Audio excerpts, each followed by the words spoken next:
వంట గ్యాస్ కొరత ఏర్పడే పక్షంలో ప్రత్యామ్నాయ ఇంధనంగా కిరోసిన్ సరఫరా చేయడానికి మేము సిద్ధమవుతున్నాము అనే ఈ మాటలు వింటుంటే పాత రోజులు మళ్లీ గుర్తురాక మానవు. దేశవ్యాప్తంగా వంట గ్యాస్ సరఫరాలో జాప్యం జరుగుతున్న తరుణంలో భారత చమురు మార్కెటింగ్ సంస్థలు ఒక సంచలన నిర్ణయం వైపు అడుగులు వేస్తున్నాయి. గ్యాస్ సిలిండర్ల కొరత మరింత తీవ్రమైతే ప్రజలకు ప్రత్యామ్నాయంగా కిరోసిన్ను అందుబాటులోకి తీసుకురావాలని యోచిస్తున్నట్లు టైమ్స్ ఆఫ్ ఇండియా పేర్కొన్నట్లు ఎకనామిక్ టైమ్స్ తెలిపింది. ఇది కేవలం అత్యవసర పరిస్థితుల్లో మాత్రమే అమలు చేసే రక్షణ ప్రణాళిక అని అధికారులు స్పష్టం చేస్తున్నారు. ప్రస్తుతం పశ్చిమ ఆసియాలో నెలకొన్న ఉద్రిక్తతల వల్ల అంతర్జాతీయంగా ఇంధన సరఫరా వ్యవస్థలు దెబ్బతిన్నాయి. దీని ప్రభావం మన దేశంలోని ఎల్పీజీ నిల్వలపై పడే అవకాశం ఉంది.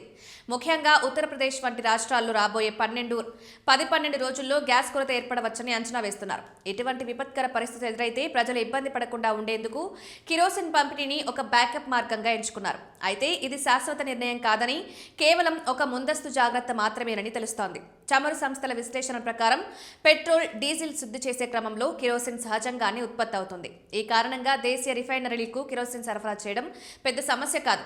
రిఫైనరీల వద్ద తగినంత నిల్వలు ఉండడం వల్ల అవసరమైనప్పుడు వీటిని పంపిణీ వ్యవస్థలోకి మళ్లించవచ్చు. గ్యాస్ సిలిండర్ల రాక ఆలస్యమైన వంటగదిలో పొయ్యి వెలగాలనే లక్ష్యంతో ఈ చర్యలు చేపడుతున్నారు. ఈ కిరోసిన్ పంపిణీని పాత పద్ధతిలోనే రేషన్ దుకాణాల ద్వారా చేపట్టాలని అధికారులు భావిస్తున్నారు. కొన్నేళ్ల క్రితం వరకు అమల్లో ఉన్న ఈ వ్యవస్థను మళ్లీ పునరుద్ధరించడం ద్వారా వేగంగా ప్రజలకు ఇంధనాన్ని చేరవచ్చని వారి అంచనా. ఇందుకోసం రాష్ట్ర ప్రభుత్వాల పబ్లిక్ డిస్ట్రిబ్యూషన్ సిస్టమ్ సహాయాన్ని తీసుకోవాలని యోచిస్తున్నారు. యుద్ధ వాతావరణం సద్దుమణగకపోతే ఈ పంపిణీ ప్రక్రియను ఎంత త్వరగా ప్రారంభించవచ్చో అధికారులు లెక్కలు వేస్తున్నారు. ప్రణాళికలో భాగంగా ఇప్పటికే క్షేత్రస్థాయిలో కసరత్తు మొదలైంది. ముఖ్యంగా తూర్పు ఉత్తరప్రదేశ్ ప్రాంతంలోని పాత కిరోసిన్ డీలర్లకు చమురు సంస్థల నుండి ఫోన్లు వెళ్తున్నాయి. వారణాసి, గోరఖ్పూర్ వంటి జిల్లాల్లోని మాజీ డీలర్ల వద్ద ఉన్న పాత నిల్వ ట్యాంకులు, పంపిణీ యంత్రాలు ప్రస్తుతం పనిచేసే స్థితిలో ఉన్నాయో లేదో తనిఖీ చేస్తున్నారు.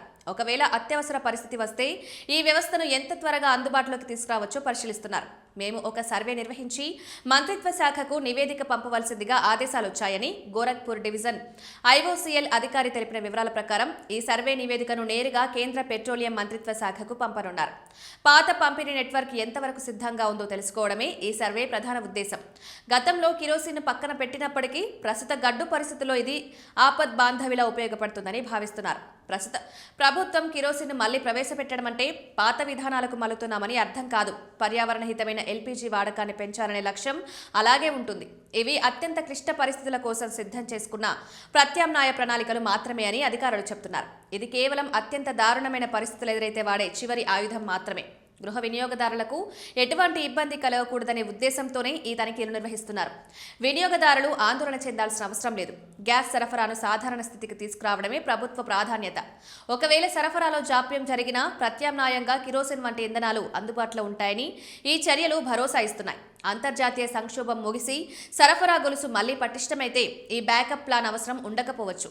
అప్పటి వరకు బాధ్యతాయుతంగా ఇంధనాన్ని వాడుకోవాలని అధికారులు సూచిస్తున్నారు.